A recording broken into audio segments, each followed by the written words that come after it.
Good morning students.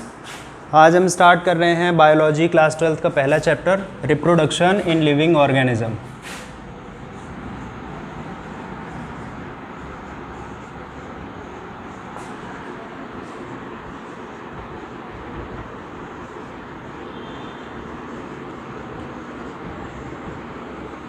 First of all, reproduction. We are familiar with this word reproduction, which means production of young ones. First of all, we would discuss the definition of reproduction. We all know living organism reproduce young ones of their own kind by a biological process which is known as reproduction. By this process, young ones are produced.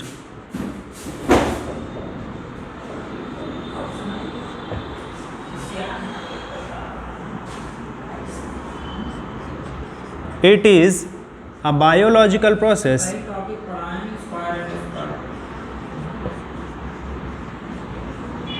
by which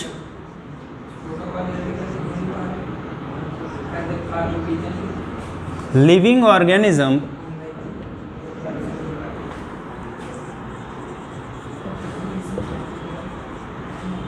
produce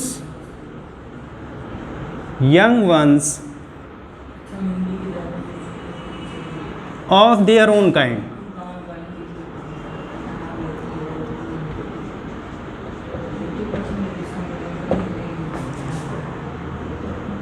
Own kind, this word is important. What means? It is a biological process by which living organism produce young ones of their own kinds.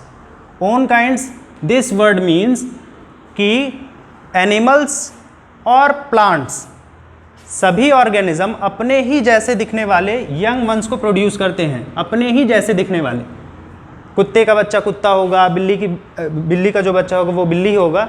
Young ones of their own kinds. यहाँ से एक बात clear होती है कि यहाँ genetic gene exchange, ये बहुत इंपॉर्टेंट है, जीन एक्सचेंज। और जीन एक्सचेंज होता है with the help of gamete,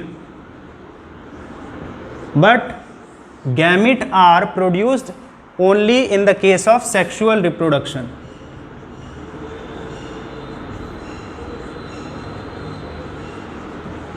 But in case of asexual reproduction, there is no gamete formation. Hence, we would discuss about types of reproduction.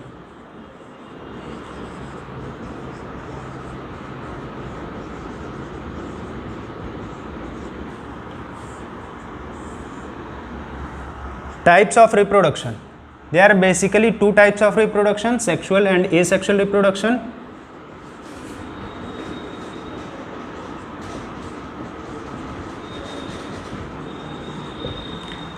Let us discuss about asexual reproduction first.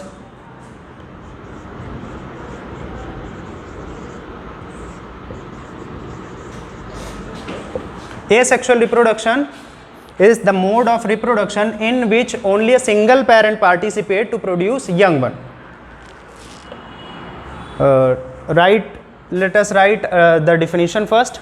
It is a biological process. Asexual reproduction is also it is a biological process by which a single parent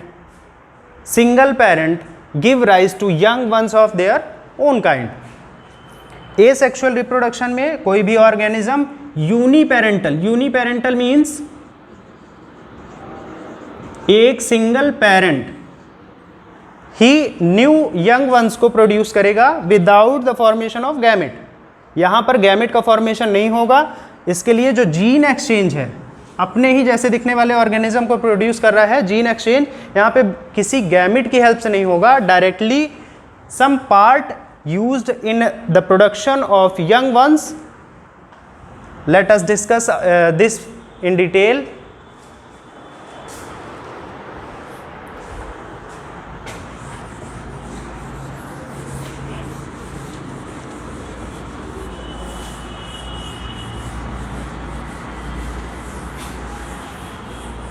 Asexual reproduction is also classified into two parts.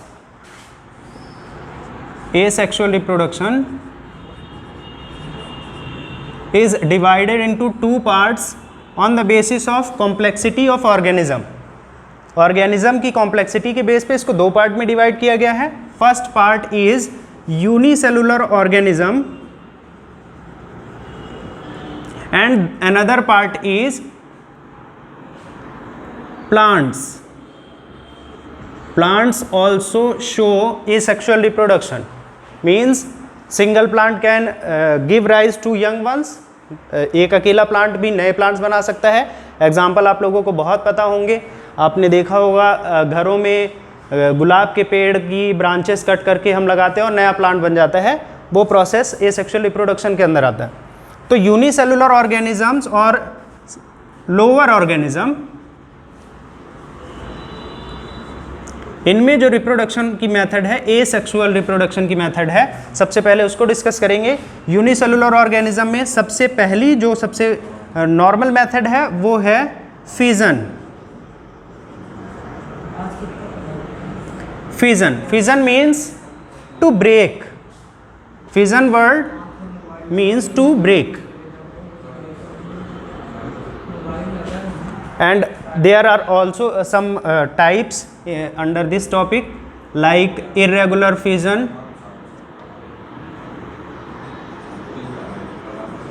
irregular example amoeba, साथ में लिखते चलिएगा. irregular fission example in amoeba, इसके बारे में 10th में भी पढ़ा था.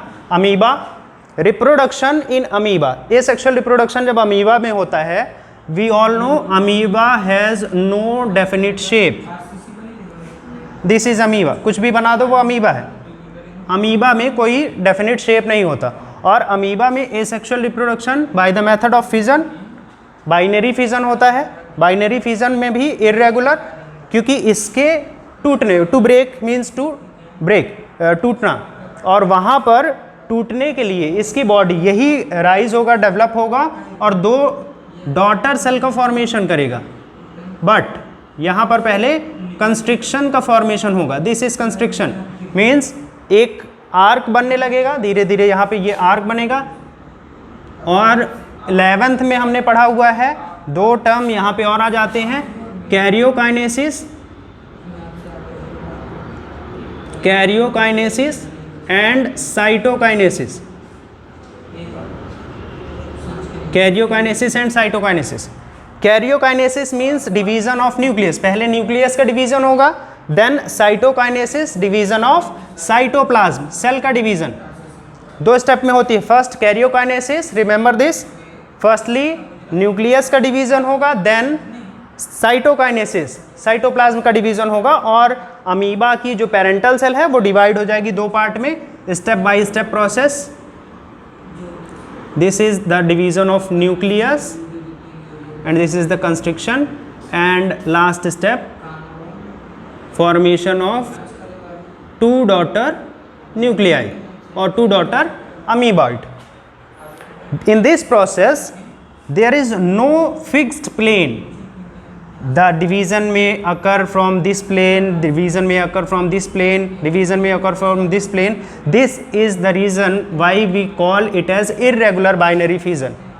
Irregular binary fission कहने का मतलब ये है कि irregular binary fission में कोई plane decided नहीं होता और जो division है वो किसी भी plane में irregularly हो सकता है. Example, remember this amoeba. This type of irregular binary fission is found in the organism amoeba.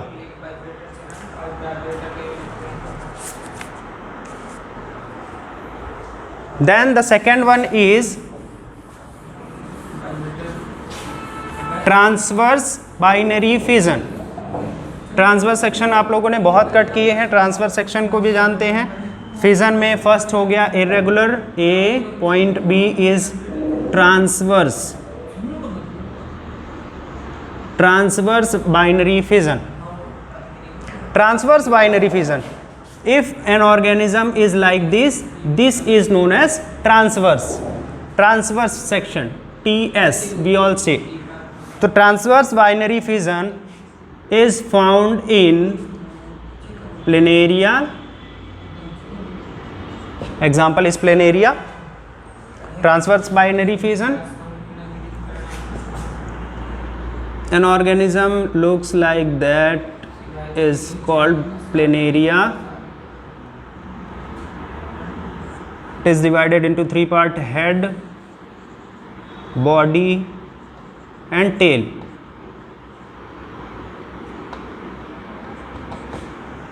Transverse fission is in planaria, the capacity is found to regenerate. Regeneration में इसको दोबारा पढ़ेंगे, but transfer fission is known as, अगर इसकी body accidentally यहाँ से cut हो जाए तो इसका जो टेल पार्ट है या बॉडी पार्ट है वो कटने के बाद अपने बाकी के ऑर्गन्स रीजनरेट कर सकता है, मीन्स एसेक्सुअली रिप्रोड्यूस कर सकता है। ये किसी भी बॉडी पार्ट को फिर से रीजनरेट कर सकता है। ये this is known as transverse binary fission. Then next one, इसका एक और एग्जांपल है paramecium.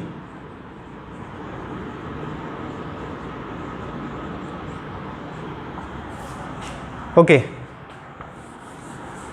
Transverse binary fission is found in planaria and paramecium.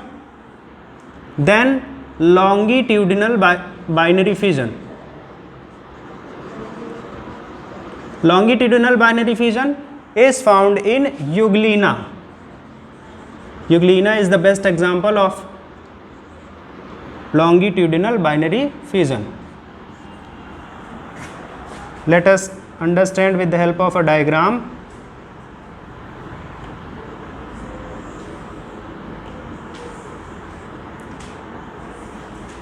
This is Euglena. Here this section is known as transverse section, while this section lengthwise longitudinal section is known as longitudinal section. Means if there a lengthwise dissection to break, fission means to break, lengthwise break is observed, this would be called longitudinal binary fission, and example is Euglena. In Euglena the organism get divided into two parts lengthwise, so that we called it longitudinal binary fission. Okay, then another one is oblique binary fission. Oblique binary fission is none other than a plane which is obliquely dividing. Okay, binary fission is complete here, and last is multiple fission. Multiple fission, जब भी जो division हो रहा है उसका कोई plane यहाँ पर नहीं होगा। मल्टीपल फिजन में कई सारे पार्ट्स में, यहाँ पे हम देख रहे हैं बाइनरी फिजन में एक या दो, एक मेन पेरेंटल बॉडी से सिर्फ दो ही डॉटर सेल्स बन रही है या डॉटर ऑर्गेनिज्म बन रहा है, यंग वंस बन रहे हैं। बट मल्टीपल फिजन में कुछ भी नहीं होगा। मल्टीपल फिजन में दो की जगह पे बहुत सारे, है ना, बहुत सारे डॉटर सेल्स बनेंगे। डॉटर सेल्स जो होंगे यहाँ पे मल्टीपल डॉटर सेल्स प्रोड्यूस होंगे, उसको मल्टीपल फिजन कहते हैं। एग्जाम्पल इसका भी लिख लीजिए, example is plasmodium and plasmodium is none other than the virus responsible, actually it's a protozoa responsible for the disease malaria, plasmodium vivax.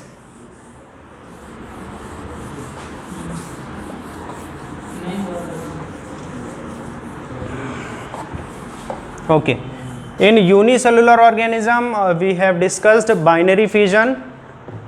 After this we are going to discuss another topic which is known as budding. This is the second one after binary fission. Budding. Bud means First of all, we have to know about bud. Bud is a bulging part formed due to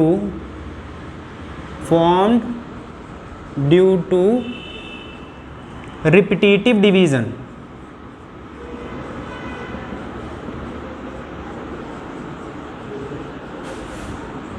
repetitive cellular division, जब भी cell division repeat होगा बार बार, उसकी वजह से किसी भी body के surface पे एक स्ट्रक्चर बन जाएगा, बल्जिंग पार्ट, उभरा हुआ स्ट्रक्चर बनेगा, जिसको हम बड कहते हैं. और बडिंग, कंफ्यूज नहीं होना है, बडिंग हम जब प्लांट्स में पढ़ेंगे तब भी आएगा एक वर्ड. यहाँ पर बडिंग का मतलब होता है सिर्फ bulging part.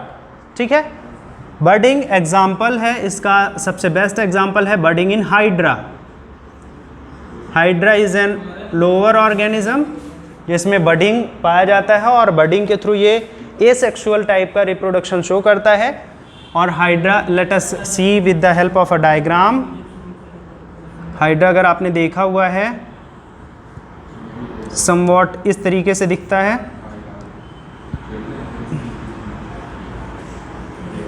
This is hydra, this is mouth. एक ऑर्गेनिज्म है, इसमें रिपीटिटिव डिवीज़न, जिसको हम कह रहे हैं यहाँ पे बल्जिंग पार्ट का फॉर्मेशन करेगा with the help of repetitive division, is known as bud. एक बड का फॉर्मेशन होगा. बड का फॉर्मेशन किसी भी बॉडी सरफेस के कहीं किसी भी पार्ट में हो जाएगा. यहाँ पे जैसे हमने बना दिया है ये बड, इट्स अ बड. और इस बड में होगा डेवलपमेंट, और ये पूरी तरह से डेवलप होगा, और डेवलप होने के बाद एक मिनिएचर का फॉर्मेशन करेगा. मिनिएचर मतलब जैसा ये ऑर्गेनिज्म है उसी ऑर्गेनिज्म की तरह दिखने वाला एक स्ट्रक्चर फॉर्म करेगा. This is the next step.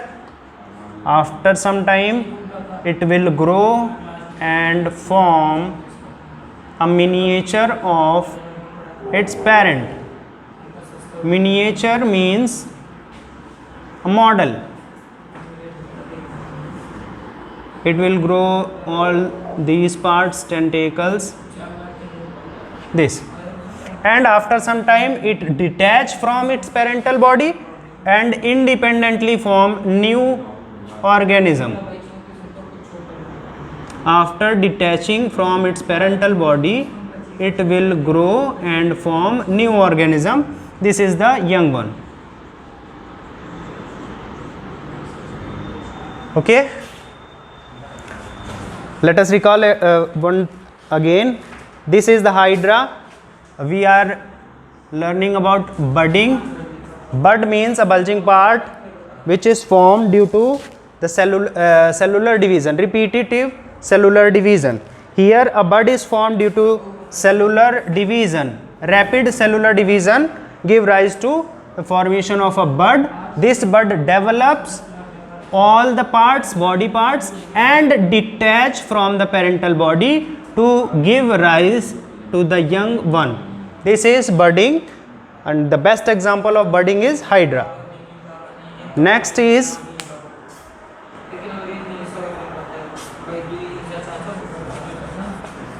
after budding, next is plasmotomy. Plasmotomy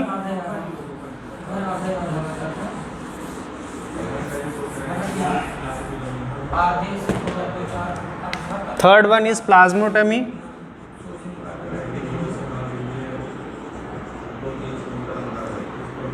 This is another example, another point in asexual mode of reproduction, plasmotomy.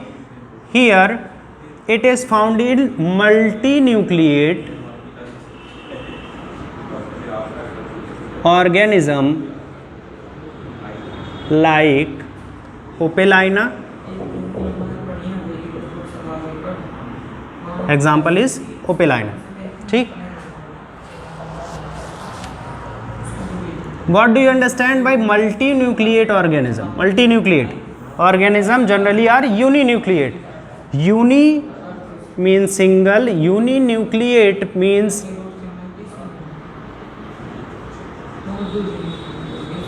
uninucleate. A cell with a single nucleus is known as uninucleate, but a cell with multiple nucleus is termed as multinucleate, and the organism where a cell is formed with multiple nucleus is termed as multinucleate organism. Example is Opelina. Okay, here let us recall structure with, let's a cell with multiple nucleus. यहाँ इस cell में कई सारे nucleus हैं, so for example 7 nucleus are there, but plasmotomy is kind of fission, but यहाँ पर fission से थोड़ा सा डिफरेंस है.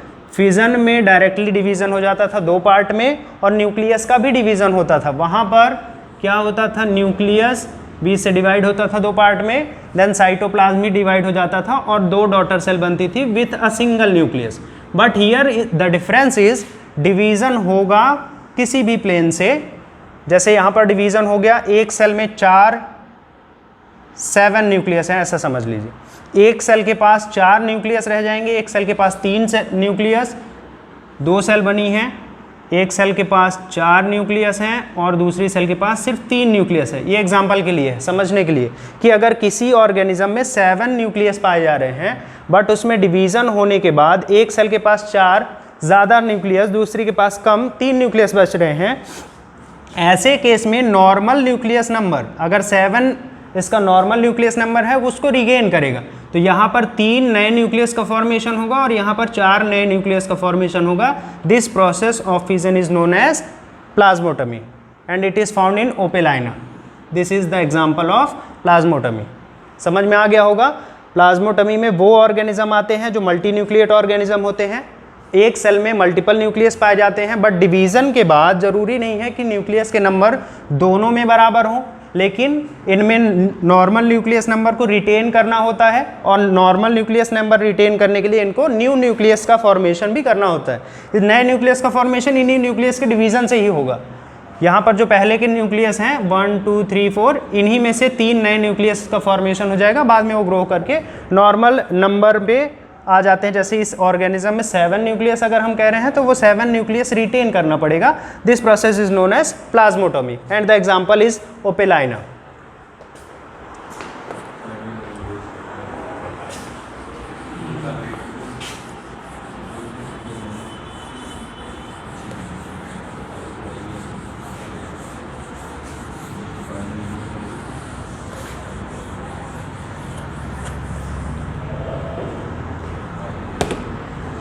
Next topic is fragmentation.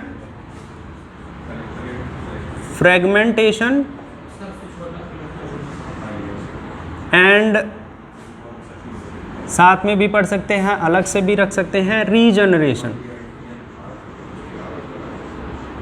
Fragmentation and regeneration. Fragmentation, let us decide what is the difference between these 2 words. Fragmentation means accidentally breaking of some body part. यहाँ पर भी वही हो रहा है. अगर फ्रेगमेंटेशन जिसमें एक्सीडेंटली कोई बॉडी पार्ट कटकर अलग हो जाता है तो फ्रेगमेंटेशन में कटा हुआ बॉडी पार्ट जो है वो फ्रेगमेंट कहलाता है. Accidentally breaking off some body part, ये कटा हुआ पार्ट कहलाएगा फ्रेगमेंट. और ये फ्रेगमेंट जो है वो डेवलप होकर न्यू इंडिविजुअल का फॉर्मेशन कर ले. न्यू इंडिविजुअल का फॉर्मेशन ये फ्रेगमेंट कर ले तो ये कहलाएगा फ्रेगमेंटेशन. बट सेम कंडीशन में अगर कोई बॉडी पार्ट कट जाए, अलग हो जाए, उस कटे हुए बॉडी पार्ट को रीग्रो कर लिया जाए, फिर से उगा लिया जाए, तो ये इसको कहेंगे regeneration. Example is planaria here. Fragmentation में एग्जाम्पल है प्लेनेरिया. अभी हमने पढ़ा है कि प्लेनेरिया का कोई भी बॉडी पार्ट अगर कट जाए वो रीग्रो हो जाए, कटे हुए पार्ट से पूरा न्यू ऑर्गेनिज्म डेवलप हो जाता है. अगर प्लेनेरिया का एग्जाम्पल याद है तो देखिए, प्लेनेरिया जो होता है, प्लेनेरिया के बॉडी का कोई पार्ट अगर कट जाए तो वो कटा हुआ पार्ट बाकी का पार्ट डेवलप कर लेता है, ये कहलाएगा fragmentation. This is known as fragmentation. And regeneration, इसके बहुत सारे एग्जाम्पल है। स्टार फिश भी देखा है आपने, स्टार फिश में ऐसा होता है। और घरों में छिपकली देखी होगी, छिपकली की जब पूंछ कट जाती है वो कटी हुई पूंछ को रीग्रो कर लेती है, तो वो कटे हुए पार्ट को फिर से रीग्रो करना, this is known as regeneration. और कटे हुए पार्ट से पूरा ऑर्गेनिज्म डेवलप कर लेना is known as fragmentation. Okay students, आज के लिए बस इतना ही, बाकी के टॉपिक कल डिस्कस करेंगे। Thank you.